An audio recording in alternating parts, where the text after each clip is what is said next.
really what travel does is allow us to create some space for, I say create space for magic to happen. And that magic could look like a lot of different things. It could be space for healing. For me, when I was thinking, I traveled first when I was thinking about getting divorced, right? So it got me out of the commentary and the chaos of my life and allowed me space to like figure out who I am when no one is needing something from me. No one's commenting. People don't know me. Like, who am I? It's a really great way to rediscover and to discover yourself and also to feel empowered. Welcome to the Divorce Survival Guide podcast, where we have open and honest conversations about co-parenting, separation, divorce, and the hardest question of all, should you stay or should you go? I'm Kate Anthony, your divorce survival guide, and I'm here to help you navigate some of the roughest waters you've ever swum in and answer some of your toughest questions. I've been to hell and back, and now it's my mission in life to help you get to the other side of this process with your sanity and your heart intact.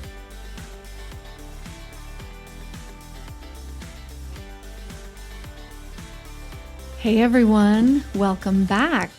Today I have with me Dawn Pick Benson. She is a self-discovery travel coach and writer, and she's joining me today to explore how travel can be a powerful tool for transformation, especially during life's crossroads, whether it's divorce, a faith shift, or an identity crisis. And I love this conversation with Dawn because she has some really powerful moments in her life that really shifted, like her own divorce and her own crisis of faith and things not aligning with her true self. And it just feels like such a perfect conversation for you guys and really in alignment with the work that we do and the conversations that we all have.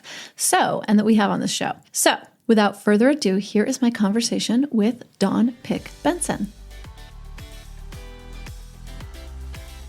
Dawn, thank you so much for coming on and sharing your journey. Yeah, thanks for having me. I'm really excited to talk with you. And when I say journey, I mean all the journeys. Well, let's start with your personal journey. So you kind of describe a pivotal moment in your life when you asked yourself, is this the life I imagined? What did that realization feel like when the answer was kind of a resounding no? And how did it propel you forward towards your own divorce? Yeah, that's a great question. I remember it vividly too. I was in the midst of a divorce that was difficult. And as what happens with a lot of people, I also was not sure I loved my career. And in that is me questioning my faith. And I come to this point of, is this the life I actually imagined? I remembered myself as a little girl who had these big dreams and who, wanted to grow up and have this amazing life. And I knew when my answer was no, that my second question to myself was, okay, so am I brave enough to do anything about this? And so that sent me on this odyssey of travel. Actually, I went to an unusual place, to the country of Kosovo, and to just start to kind of deconstruct those things of like, okay, am I actually brave enough, first of all, to step out and unpack all of this and unpeel the layers and figure out, like, when you start to ask that question, then I remember it just sort of felt like the ground beneath me suddenly was squishy or non-existent, right? Like, sure, thought, right? Yes. Oh my gosh, because you're stepping into absolutely the unknown, and I needed to know if I was willing to step into it. Right. When you put a question like that so pointedly to yourself, or even as we are in this conversation to others, it does. I like the image of the ground just sort of melting away, like, wow, right? And there's a freedom in that, but then there's also a terror. Right. Because all of the things that I knew, all of the things I had planned in my life or assumed would be the case, all of a sudden there were possibilities that none of them would be there. When you're talking about your marriage, but also looking at your career and your faith, like, to me, it felt like everything suddenly was just up for grabs. And I felt like I was in a free fall and I was Mhm. terrified, to be Yeah. honest. I like that part was not a good story for me. I Yeah. was absolutely terrified. But I also knew that little girl that I remembered thinking about and planning my life. I knew that she would be disappointed in me if I Mm. didn't step into this journey, if I wasn't brave enough to at least do something about the fact that my life was just starting to become unbearable. I'm going to make you proud. I'm going to figure this Yeah. out. Right. You were honoring her, really. Yeah. You have talked about sort of grappling with what you believe about or believed about marriage and divorce. So, how did your faith and your cultural background influence your perspectives? And then, how did you have to shift that? I grew up in a somewhat conservative Christian family. Mm-hmm. And so I was definitely taught that divorce is not something that you do. It's not okay. There are specific reasons that you might be able to get divorced, but it was pretty cut and dried. And so when Right. I started to think about the fact that in order for me to be a whole healthy person, I Mhm. might need to get out of this marriage. And what does that look like? What does that look like? What does that mean for my faith? Because I knew that if I stepped into that space, that there would be a whole lot of things that happened after that. I not only was in a somewhat conservative Christian world, I also worked in a community in which that was at a small Christian college. So Oh, like there were layers of you step into this, it's not going to go unnoticed. It's not there will be sure. consequences. Yeah. So Right. I kept it meant like there were a lot of potential ramifications for me Mm-hmm. asking these questions. I knew that people would, in Christian world, we talk about the slippery slope, like you're going down a slippery slope asking these questions. But I knew I needed to ask them. I knew that I also have always had a really strong connection with the divine.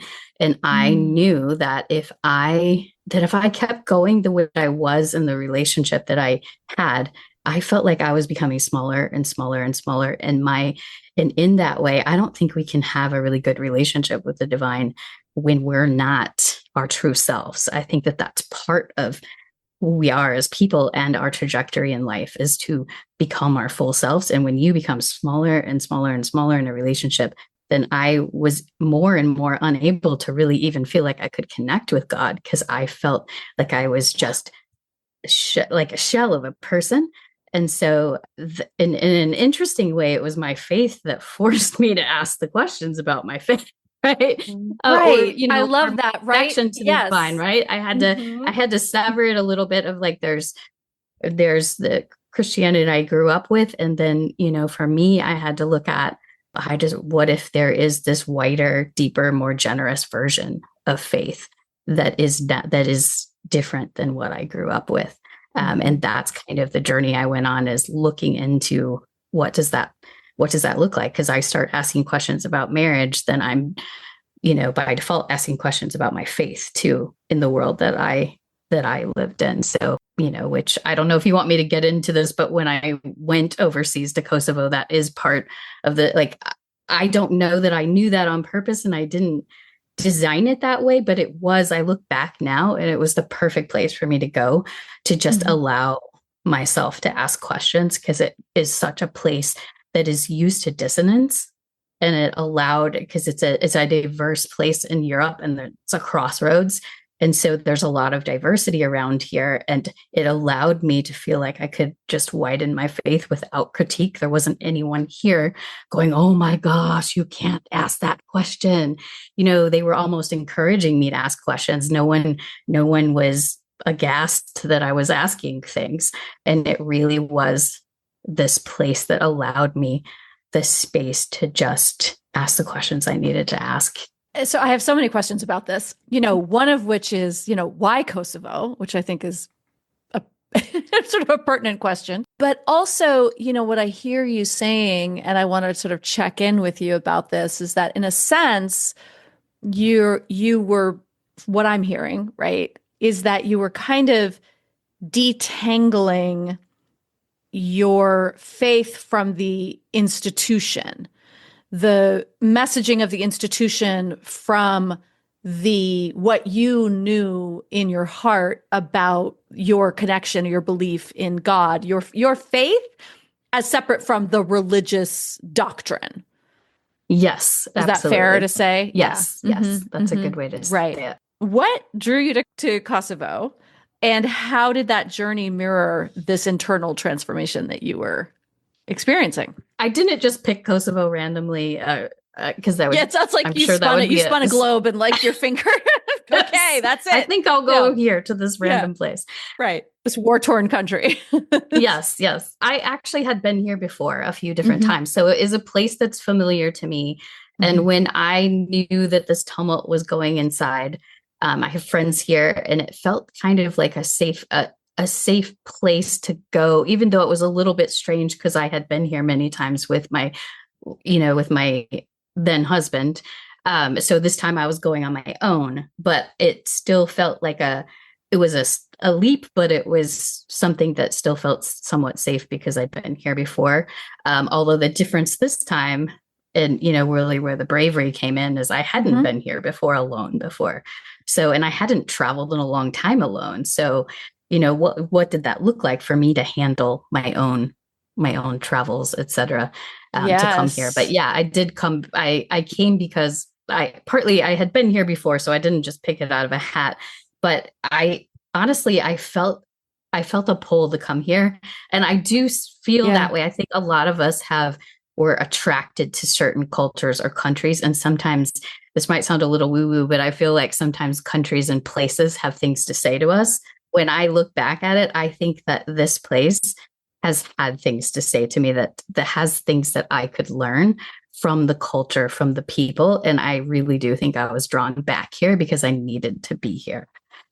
Because I could, because it was a place that no one was going to critique me. Kosovo is like 97% Muslim, but they're very open about it. And it's very interesting during the holidays here when there are church services in the Catholic Church.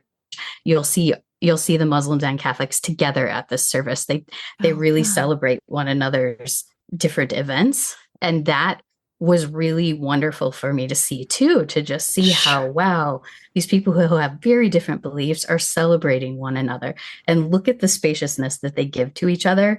And, as juxtaposed the world I had been, where, that's, everything's sort of cut and dried. This is right. This is wrong. Like, you don't celebrate other people's holidays, etc. And so it was put front and center in my face to just kind of see that, wow, the world is so much wider, and there's just all these different ways to do it. And then I also just met different people who also were Christians here who had very different views from the world I was in. And that's also pushed me to ask questions as well of like, wow, if I have a very American version of faith, and that's not the version, right? Right. And all of the religious, the dogma that comes along with certainly American conservative Christian faith, which, is so much of it, in my humble opinion, has nothing to do with faith. Right. It's actually, or much to do with Jesus either. So it's, right. and I love that inclusivity. Like, you talk about the diversity and the inclusivity that you found when you got there. I think that's just, it's so beautiful. And to me, right, as somebody who, by the way, is not religious, and, I was raised with all sorts of things, right? But I was raised reading and studying the Bible as literature and as historic text, right? So I actually have read it, right, and have studied it. I remember going to church services as a little girl and sort of hearing the messages in the sermons and looking around and seeing things not adding up and not connecting, and the hypocrisy of some of the teachings that I was hearing. That, to me, I was like, but I read that in the Bible and it doesn't say what it says, right? And so to go to a place where you can feel that alignment, right? And that inclusivity must have been so beautiful. Yeah, I just had these really beautiful experiences. And honestly, actually, an interesting fact about Kosovo is that Mother Teresa has a connection here. She's Albanian, and Kosovo is mostly Albanian Mm-hmm. population. And so there's a cathedral here named after her.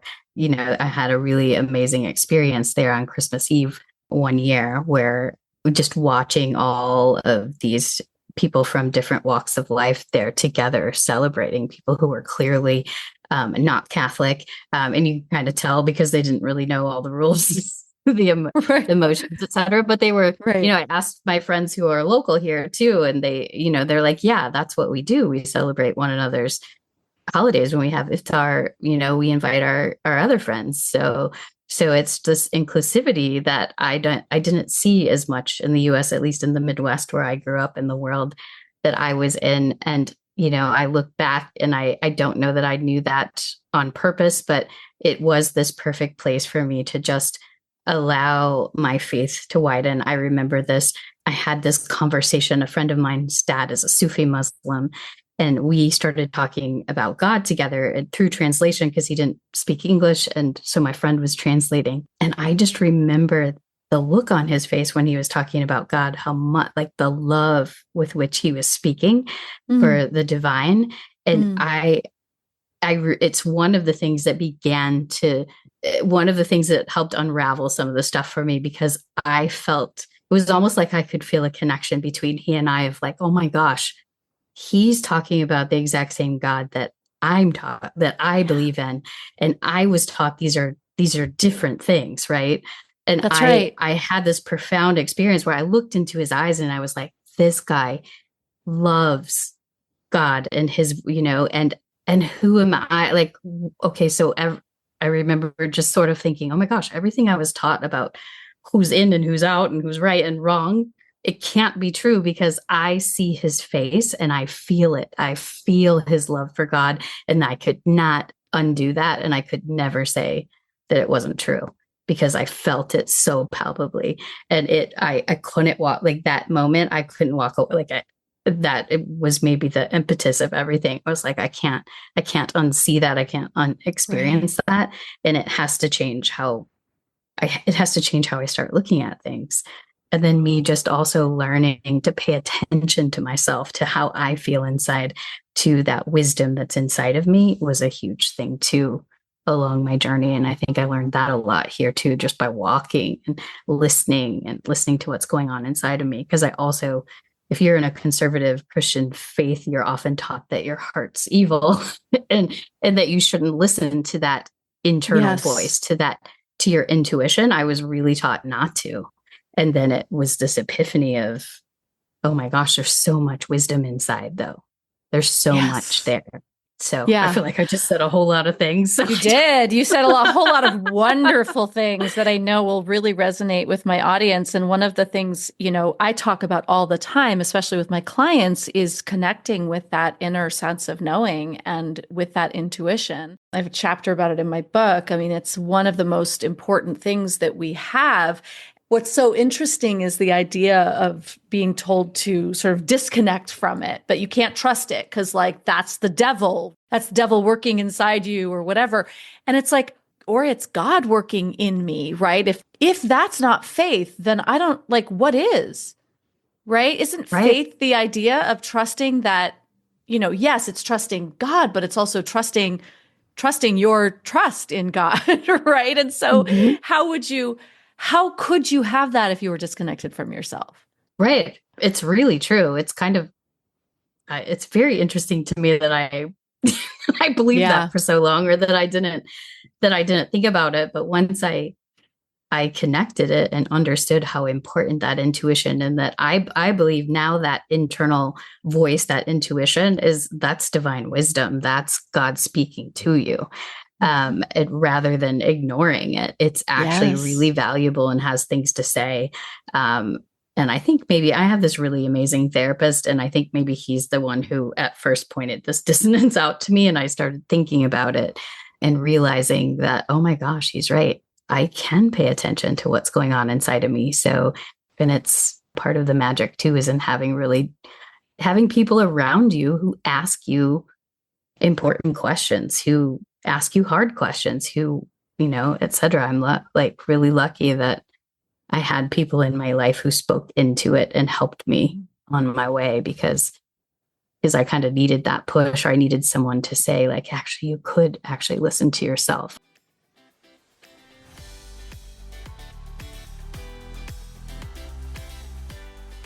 Are you feeling stuck, overwhelmed, or unsure about your next step in the divorce process? You don't have to do this alone, my love. If you're listening to this podcast, you already know that I am a pioneer in the divorce coaching industry, and that for over a decade, I've helped hundreds of women navigate some of the toughest decisions of their lives. Until recently, I only worked with clients in a long-term private capacity. But I know that not everyone needs or has the ability to commit to long-term coaching. Sometimes you just need clear, focused strategies to move forward. That's why I now offer targeted 3-session strategy packages designed to give you the clarity, direction, and confidence you need without the long-term commitment. Whether you're deciding whether to stay or go, uncovering and healing from abuse, or dealing with a high-conflict divorce, I will help you create a clear roadmap, develop a plan to work with your attorney, saving you time and money, and help you navigate difficult conversations with ease. All coaching is done on Zoom, so no matter where you are, we can work together. No consultation call is needed. Just fill out a quick questionnaire and I'll get you all set up. Head on over to kateanthony.com/strategy and take the first step toward a stronger, more empowered future today. That's kateanthony.com/strategy. And I'll talk to you soon. So now, right, you specialize in helping people.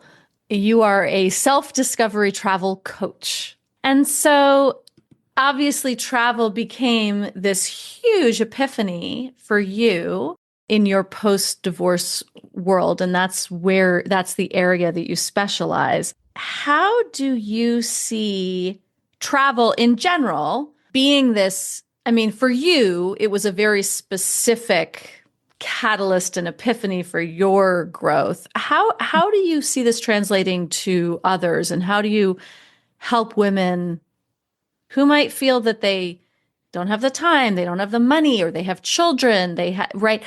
How do you help them sort of understand the benefit of travel for their own self-development and connection? Yeah, it's interesting that we were just talking about listening to ourselves, because the way that I coach women now is very focused on listening to yourself. So I think that anyone who even has sort of an inkling on wanting to travel, or thinking about, maybe I want to go away to get some clarity or healing, I specialize in working with women who are often in the middle of a life transition. So they're either left a relationship, or they are newly retired, or their kids are grown up, right? So they're in this space of, what should I do? Like, what's next for me? I'm kind of feeling lost. And so what I do, the very first I run this program called Brave Journey. And the very first thing we do, Brave is an acronym, and the B is befriend yourself. So it's really like learning a lot about yourself and who you are and what you need. And I do think that when people are thinking about, I really want to travel, that there's often something you're wanting to feel. So we look at that, like, what is the thing that you're wanting to feel inside? And let's figure out how to make a journey that gets you there. Because I think it's interesting. People, watched read Eat, Pray, Love, watched the movie. A lot of people wanted to follow that journey, and it doesn't work just to follow someone else's journey, because that was Liz Gilbert's journey. Right. We are looking for something for ourselves. And so I teach a lot of paying attention to that inner knowing, and traveling based on that. So, and your question about it being a catalyst for growth is, I think that really what travel does is allow us to create some space for, I say create space for magic to happen. And that magic could look like a lot of different things. It could be space for healing. For me, when I was thinking, I traveled first when I was thinking about getting divorced, right? So it got me out of the commentary and the chaos of my life, and allowed me space to like figure out who I am when no one is needing something from me. No one's commenting. People don't know me. Like, who am I? It's a really great way to rediscover and to discover yourself and also to feel empowered. It just sort of often really creates space for what you need. And the work that I do is helping women to kind of figure out what is that you need. Let's look at that. Like it looks different for different women. Like one woman who's been my client in Brave Journey, I have them paint a picture of what's the most amazing, beautiful travel journey you can imagine. And then we look at how are you feeling in that picture. So she painted this tranquil, inspirational view, like in southern France. She's having a coffee. Her kids don't need anything from her. She's reading a book. She's enjoying the sun. So we knew that what she's looking for is to be peace, is to have some peace and feel inspired and a little bit empowered because she's so that, going on her trip. But there was another woman in the same time at the program with her who, when she painted a picture, she was like, I want to feel vibrant and alive.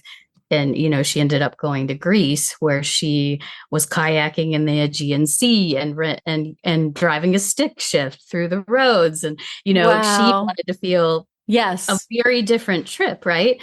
But the magic is in figuring out what is that trip for you, which is really different than when you're working with a travel agent. They're not going to ask you a lot of these questions. But if I can help you suss out, like, what is your soul yearning for? Let's create that for you, because not everyone wants to go on the same kind of trip, and even for me, my pre-divorce trip was, my question was, am I brave enough? So I needed to feel brave.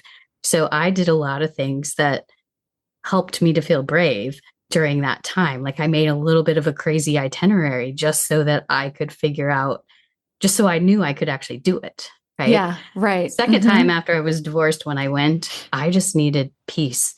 I needed to feel loved and cared for. And, I came back again to Kosovo that time because I had friends here and because I knew I could just kind of hunker down and just heal. And that's what I needed then. So, a lot of people, one of the parts of that question too, that I want to sort of circle back to is that, many women feel they're trapped in their circumstances. They're unable to escape even for a short trip because they've again, financial constraints or time constraints or children, all of that. So what would you say to someone who feels like travel or any form of self-discovery, but probably travel in particular, is sort of out of reach for them? I'm also a big believer in local things because I think you can do the same idea when you're home. And I do. Yeah. I live part of my time overseas, but part of it in Michigan. And when I'm home, I'll wake up in the morning and be like, what am I needing to feel today? And sometimes I'll block off a day or even a few hours, and to ask yourself that question, what am I needing or wanting to feel? And do something that helps you get there. So it doesn't have to be even a whole day, but it could be like, if I'm just looking for peace, do something that brings that to you. Sure. Or if I'm looking for inspiration, do that. Part of the magic of travel to me is making space for yourself, for you to hear yourself. And so maybe you do that. Maybe you just go somewhere that's not far away, that's not expensive, that we often can carve out more time than we realize as well. So there's that pace too. If it becomes important and you really want it, I think we find ways to carve it out and can sometimes, make a lot of reasons of why we can't. But even if you just start small, where it's like, I'm just going to take a day for me. I do that periodically for myself. Sometimes I call it the day of delight, where I just do anything that makes me smile today. I'm going to go do if I'm in a space where I'm needing something like that. So that might be a way to travel without costing as much. I also know that travel actually can cost a lot less than people realize as well. But that would be a whole different conversation. Well, actually, no, I mean, what are your top tips for that, for making it cost less than we might think? Yeah. And I do, it does depend obviously on your time constraints too, and getting a little bit creative. And there's all kinds of things. My first idea is not necessarily helpful if you don't have, if you only have a few days, but I do know that if you travel and you are going, if you can stay somewhere a month, you get a massive discount. Like for example, in an Airbnb, sometimes it will cost the same amount for 2 weeks as it does to stay an entire month in a place. So, and I know now I say that because a lot of people can work remotely now. And so if that's doable for some people, that's something to think about, because then you're there and you're not necessarily eating out all the time because you're there long enough that you can go to the grocery store, etc. You're also spending a lot less. So that is for sure a cost saving. Also, going to places that are a little bit off the beaten path is always going to save you money, and doing a little bit of the work around that. Yeah, there's so many. I feel like I could say a lot of different things. People will have to get in touch with you to get your top tips on saving money for that. For women who are listening, who are at this crossroads, whether it be divorce, which is most of my audience, obviously, but also these like faith shifts and identity crises that come, I think, so often come with divorce. What is one small step that they can take today to start to move towards that transformation? I think it's listening to that little girl. Like for me, it'd be listening to that little girl inside, asking her what she wants and needs right now, and just taking one step toward that one tiny thing. You don't have to up and go overseas tomorrow, but maybe it's one step toward asking, is it possible? Is something different possible? So I think it starts with listening to that. You know, for me, it was that little 8-year-old girl who had big dreams, listening to her going, okay, I got you. Like, I hear you. This is not what we planned. I'm going to figure out how to be brave. And it started with just one question, like, could I get away for a while? Right. And I love the idea of like, how do I want to feel? Like how, and for so many who are at this sort of crossroads in their lives, they don't even know, right? They're like, they don't even know how they feel now, like, let alone how they want to feel. Right. So it is that dropping in, like you said, even just like taking a walk and just dropping into yourself is hard, but also so important. You mentioned that BRAVE is an acronym. Can you tell us what the rest of it stands for? So B is befriend yourself. That is so important to happen before you travel, to start with that piece of self-discovery and to not just jump into travel because you don't even know yet what you want or need. So getting to know yourself and your strengths. And I also think that allows you to start to go into your trip from a sense of empowerment versus I'm just along for the ride and I'm not sure what's happening. I can't tell you the number of times that I've gone on a trip and I'm like, I just need to get out of here. I just need to get out of here. I need to go somewhere. And then I book the trip and then I come home and I'm like, I didn't get that wasn't what I wanted or needed because I didn't do that. So yes. Exactly. And the more women I meet while I'm traveling who have done that, or as I work with women too, the more I'm convinced this is really important, is to have done some of this work before you go, or at least start it, because it really helps you understand what you're looking for in your trip and know more about yourself and your strengths, so that when you get into these weird situations that inevitably something might happen that you're uncomfortable with, you kind of know, well, like you know some of your strengths. I call them, tools in your backpack, where you can just, it's your toolkit for the unexpected. Like, I'm good at this. I can figure this out. Everyone has their own strengths, but if you know what yours are, then you come into the trip understanding that really well. R is for releasing old stories.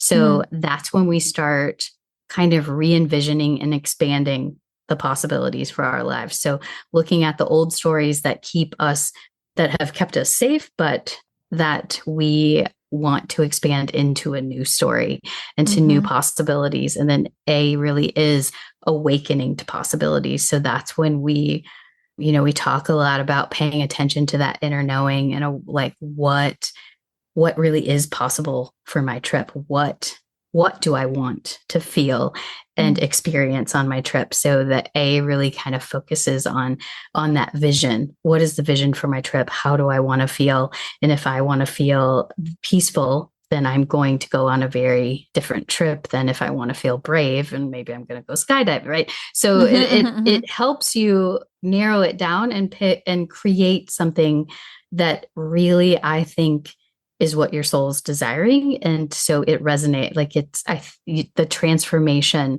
happens so much more deeply and easily when you've done some of that work ahead of time like that. Mm-hmm. And then V is voicing your fears, because inevitably, anytime you start thinking big about going on a trip and I'm going to have this amazing experience and I'm looking at the possibilities for this trip and also for my life, inevitably fear comes in where you're like, shit, what the hell was I thinking? Like, am I Right. actually, like I have one woman who woke up in Greece going, not feeling well, and she's like, shit, what was I thinking? Like, that what I'm 65 years old, what am I doing here? you know right? But I Yeah. want to normalize that because I travel all the time, and no, inevitably I'm afraid of something. Like, there is always fear involved. So Mm-hmm. to be able to step into that, and what I ideally in the Brave Journey process, what I'm teaching women is to make their vision greater than their fear. So once we start to get this vision of what we really want and need out of a travel experience, then the fear starts to get smaller and smaller, and we're willing to step into those fears because we want that vision so badly. So, like, one of the women I worked with named Robin, we were going through this process, and before she even got to France, she called me and she said, Dawn, and if you could see her when she began the Brave Journey process, she'd been married 40 years, Yeah. divorced, very fearful, and but really kind of wanted to travel but didn't exactly know how to do it on her own. Uh-huh. And she would have described herself frozen and fearful. By the time we went through this process and she got this really great vision of what she wanted, she was like, Dawn, I'm not even afraid anymore. I'm Mm, excited to go on this trip, and then that's she came great. back and she's like, I went to France for 3 weeks by myself. I can do anything. So Yes. to get back to Yes. the V is voice your fears, and E Mm-hmm. is enlist your people and embark. I really Mm, also think it's important to have people around you when you travel who know that you're doing this for a purpose, who know that you're trying to get something, that you're trying to experience, like whether it's healing or clarity, etc., that they really understand what you want out of your trip, and that they can encourage you in that yeah, in that piece. They're not just absolutely. the people who are like, can I see your pictures? Okay, that's nice. And then they move on. These are the people Yeah. who know what's going on in your life. And when I do this, when I speak of the Brave Journey program, it's a small group program. And so a Mm, lot of times the women in that program become also each other's people, right? They know right. the story, they know what each other is trying to get out of the trip. And then they are also those people who really cheer you on in the process, who are like, oh my, Mm, excited that you're doing what you're doing. Because we often can also have a lot of naysayers in our life that think travel is frivolous, or, what are you thinking? Or do you have time? And all those things. So to hmm. have people who understand the importance of it and what you might get out of it is really important. Amazing. Don, this has been such a great conversation because it's not just about get out there and go on some adventure. There is this spiritual reshaping Mhm. that you're talking about that is such an important piece of what you're doing. And Yes, yes. yeah, it's really important. So where can everybody find you, and tell us a little bit more about your Brave program? I mean, obviously we just did, but where can they find it? You can find me on my website is my full name, Dawn Pick Benson. It's a little bit of a mouthful, but dawnpickbenson.com is my website. And that has all the information about Brave Journey in it. Also on Instagram and Facebook by the same name. I'm sure it'll be spelled out in your show notes. It will. But that is how you find me. I'm starting a new Brave Journey cohort this spring, and I usually do this once or twice a year. I keep it small so that people get to know one another, and it really is a small group of women who know they want to go on a life-changing solo trip, and while they're planning it together as a community, because I think community is so important when you're in the middle of Mm-hmm. transitions, and Yes, people it who are is. just understand and get it. I needed that. I really just I created Brave Journey out of the things that I know were instrumental in my own changes in my life, and then some other, I interviewed a bunch of women as well and just kind of created something out of that information. And then yeah, the community piece is so important. So each plan their own trip. We have a little party every time someone goes on their trip to send them off. And then it's really kind of a full wraparound experience. You go off on your trip, you have some coaching time with me while you're away to either troubleshoot or just celebrate. And then when you come back, we talk about what happened, because that is a piece that people don't talk about a lot, but it is so important. And there's a lot of research around it that shows the return is almost more important. It is at least as important as the trip in the way that you're processing it. Like, what just happened to me on that trip? Whether, some people have these amazing epiphanies, some people come back disappointed about something. Let's process that. Let's talk about what you learned and how you can continue to grow and to keep discovering and rediscovering and learning about yourself, so that it's a full wraparound experience. When you come back, we also talk about what happened and how you can take some of the things that you learned and experienced and bring those into your normal everyday life, because you can't always be on a trip, right? Right. This is so great. So you have a new cohort starting in the spring. Do you know when yet? Yeah, it'll be around April 15th-ish. I usually see how, who I have and what works for them, because it's a small group. I tailor it pretty easily to people. I also am doing a retreat to Lake Ohrid, Macedonia in the end of September. So that is going to be, I like doing small groups, so I'll keep it's limited to 8 women. We're staying in a villa in this place that I just think is pure magic, called Lake Ohrid, Macedonia. I was just there this fall, and I like how I talked about, I think places have things to say.